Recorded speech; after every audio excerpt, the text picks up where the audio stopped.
Matthew chapter 17. 6 days later, Jesus took with him Peter and James and his brother John, and led them up a high mountain by themselves. And he was transfigured before them, and his face shone like the sun, and his clothes became dazzling white. Suddenly there appeared to them Moses and Elijah talking with him. Then Peter said to Jesus, "Lord, it is good for us to be here. If you wish, I will make 3 dwellings here, one for you, one for Moses, and one for Elijah." While he was still speaking, suddenly a bright cloud overshadowed them, and from the cloud a voice said, "This is my Son, the beloved. With him I am well pleased. Listen to him." When the disciples heard this, they fell to the ground and were overcome by fear. But Jesus came and touched them, saying, "Get up and do not be afraid." And when they looked up, they saw no one except Jesus himself alone. As they were coming down the mountain, Jesus ordered them, "Tell no one about the vision till after the Son of Man has been raised from the dead." The Gospel. Dear hearers of the Word of God, grace and peace to you from God our Father and from our Lord and our living Savior, Jesus Christ. Amen. The church calls again this event today from the Gospel of Matthew, and it's in the other Gospels as well, the Transfiguration. Jesus is transfigured. The Greek word is metamorpho. Interestingly, we use that word to describe what? Metamorpho. Metamorphosis. That's when a caterpillar turns into a butterfly. And I'm wearing white today with it's an Easter stole, and it's got butterflies on it. And today is we get a glimpse of the glorious Jesus before his resurrection. A glimpse of him in glory, being transformed, metamorpho, transformed, transfigured. The image, his face, clothes, everything is changed. A complete makeover, right? Transformations are big business these days. Last Sunday, my wife and I were in Miami, Florida, and I heard it was warm last week here, so it wasn't that much different. But on the way down to the beach or we were in the car, my son-in-law goes, "Hey, you got to check this guy out." I go, "What?" He showed me on his computer. I go, "Drive the car. I'll look at the computer," because he was trying to drive. Anyway, Dr. Miami. Attention, beauty warriors. Consultations are back. Who's Dr. Miami? What does he do? What can you guess by looking at that picture? He's putting on blue gloves. Plastic surgeon. Big business. He puts his surgeries on Instagram, so you can watch him, cut off the fat of somebody. You don't need to lose weight, just have him cut it off for you. He's booked through I looked out there at the website when I got home just to see, is this guy real? Yeah, he's real. He's booked through 2018. $5,000, so, you can just lose all that belly fat. He'll cut it right off. Called Attention Beauty Warriors. It's all that sculpting. It's big business, and he's not the only one out in Miami. The other day, sometimes we can alter our body style, our shape. Sometimes we can change our appearance, what we present to the public. I remember going through Grand Rapids and seeing a museum for Francis Ethel Gum. Remember that one?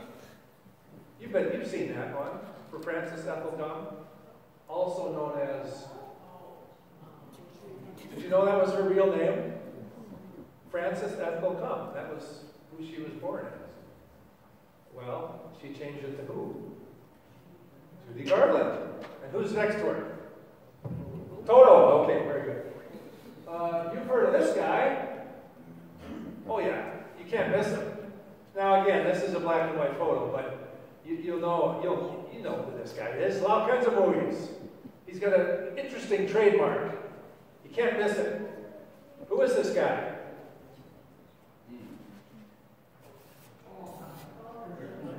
He's got that thing right here in his chin, right? Now you may have paid money to see Marion Robert Morrison, but he didn't take any chances, so he changed his name to John White. Okay, good. There he is. Now, before we get too excited about this, in the Bible, there's all kinds of people that had their names changed because it changed a relationship that was going on with God. Abram and Sarah. Abram became Abraham. Sarai became Sarah. Jacob wrestled with an angel. We read about that. Knocked his hip out of joint. After that time, God said, "You're no longer Jacob, you are Israel, the one who wrestles with God." Saul became Paul. Simon became Peter, the rock. And here's the rock sinking like rocks do on water. So Jesus had to pull him out. What's going on? Transfiguration, transformations throughout the Bible and our own history. Next door neighbor, a museum to Judaism. In the 1950s, in the 40s and the 50s, there was this a radio program first, and then it became a TV program. I never saw it on TV, but I did see it in school, elementary school, because they would show us clip. You could get an actual movie, reel-to-reel projector, you know. And whenever I saw the projector at school, I'm like, oh, good, we got to see a movie. And one of them I remember seeing this. It was intriguing. You are there, and it rolled back the clock and placed the listener or the viewer in a previous time. And the first one on TV that Walter Cronkite talked about was the Hindenburg disaster. So they reenacted it. You are there. Here it is. You know. Well, traveling back in time, think about that. Where would a lot of people want to go back? I want to see what Jesus is, right?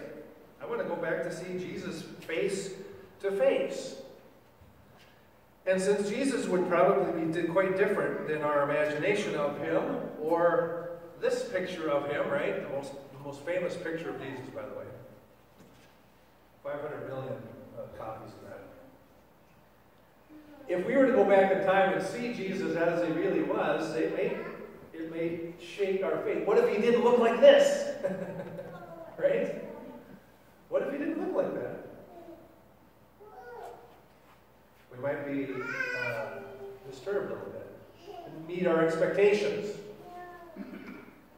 Well, it took the disciples months of being with Jesus to realize that he was not just your ordinary wandering kind of leader, someone who was pretty wise and smart. He walked on water. He healed the sick. He taught people in parables. He fed 5,000. This is an ancient mosaic of the feeding of the 5,000. 2 fish and the loaves of bread in the basket there. Very famous scene in all the Gospels, three of the Gospels there. Matthew, Mark, and Luke. Fed 5,000 people with just that. There's something going on here. And the disciples saw that. Yet they still quite don't understand what it means for Jesus to claim that he is Lord. They call him that. They said, Lord, Lord. What does that mean? And when he kept talking about what it means to be Lord and what it means to be the Christ, the Messiah, they get discouraged about him when he talks about what must happen then as the Christ, as the Messiah. because he has this power, what he has to do. He has to be killed. And although Peter says to him, "You are the Christ, the Son of the living God," and we're gonna get to that part of the we're gonna get to that confession later on in Lent, which we're going to start now next week. Peter recognizes, he calls him, "You are the Christ, the Son of the living God." And Jesus says, "Well, yep, and because of that, because I am the Messiah, I must suffer, I must die, I must be killed." And Peter says, "Heaven forbid, Lord, no way, Jose. You can't go there. You can't be killed." And Jesus says to Peter, what? Everybody's told him, "Get behind me, Satan." Again, that's a whole other sermon right there. But Jesus rejects Peter's protest. It's my whole role in life. This is the midpoint of the life of Jesus. It is necessary that this happen to me. And so that after that point, the disciples are scratching their heads going, "What is going on? How can this be?" And so 6 days later, the transfiguration happens. 6 days later, after Jesus says, "If you want to be my disciple, then you got to take up your cross and follow me." Take up your cross. Who wants to talk about that? Let's talk about feeding more people and getting more followers. Let's talk about suffering and death. And so 6 days later, Jesus leads up Peter, James, and John up this mountain. And he is transfigured before them. Transformation. They get to see that, no, he's not crazy. He is talking the truth, and he is represented by and talking with Moses and Elijah. You're to ask people in the Old Testament, or Jews of Jesus' time, who's the most important person in the Bible? The New Testament was written. They'd say Moses. Well, who's the best prophet? Elijah. They'd say. Well, here they are, talking with Jesus. Talking about his exodus, his departure, his leaving, what he has to do in Jerusalem. And of course, Peter gets nervous and excited, and they're both, "Hey, let's stay up here, right? Let's build. If you are willing, I'll build you 3 tabernacles, structures, tents, like a semi-permanent structure. Up here. Well, let's just stay up here." Good idea. For Peter, and while he was still saying that, what does the Bible say? The voice from heaven, "You are my Son, the beloved. With you I'm well pleased. Listen to him." Well, when they hear the voice, they fall on their face. They're scared to death. What did they hear? The voice. Now, when Jesus was baptized, we heard this back in January, the baptism of Jesus. We heard the same voice, same words. "You are my Son, the beloved. With you I'm well pleased." Again, the Transfiguration marks the midpoint in a series of scenes that define who Jesus is. The first scene is the baptism. "You are my Son, beloved." We hear it again in the Transfiguration. We're going to see when he's tempted, and when he goes to the cross, when he goes to Gethsemane, at his crucifixion, Jesus is going to wrestle with the humiliation, the suffering, and abandonment that he must endure. It is who he is. It is what has to happen. Well, after they hear that voice that said the same thing at his baptism, says it again. They're scared to death. They fall down in fear. But who shows up to them? Jesus touches them. It's Jesus again. Moses and Elijah, they're gone. They're not there. He touches them. He tells his frightened followers not to be afraid. You can't bear to hear the words of God because it's too much for them, but they can listen to Jesus. That's what God told them to do. Listen to Jesus. And that's what comes to us as well. The command. Listen. Listen. Listen to Jesus. The Word of God comes to us as it did to them. Not with a thunderous word from the clouds like they saw, but through the Word, through our songs, through our singing, through the Scriptures. Jesus speaks to us still, and He touches us as well. The story of the Transfiguration directs us away from trying to understand only Jesus as He's revealed in glory. It points us down the mountain where the disciples have to go. They leave. They walk down. Peter wants them to stay. No, we got to go. Can't live up here. It's a nice time. We enjoyed it, but we have to move on. It's like you can't be on vacation forever, right? After 3 days staying with relatives, what happens, right? Just like fish, right? Starts to stink. You know, you can't stay up there. They can't stay there the whole time. They have to continue to go down as Jesus continues to go down. And that's what's going to happen. He's going to continue to preach. He's going to continue to heal. He's going to continue to lead His disciples in what it means to be a follower of this Jesus who is now, from this point on, going to the cross. Listen to Jesus. Anybody know what the name of this picture is? His Master's Voice. RCA used to put that on their records and on the record players. Now, you young kids, if you don't know what a record player is, ask your parents, they'll tell you. But oh, listening, you know, I hear my Master's voice. Listening is more than just hearing. It's obeying. It's following through. So when the voice says, "This is my Son beloved," listen to Him. Then it's just say, "Yeah, I heard that. Yeah, I heard it. No, I heard that. I get it." We need to listen. We need to follow. As Jesus says in the Sermon on the Mount, building on the rock means not only hearing His words, but acting on them. Hearing without obeying leads to catastrophe. The wise man built his house on the rock, the foolish man built his house on the sand. Jesus is going to have to listen again to what God told him.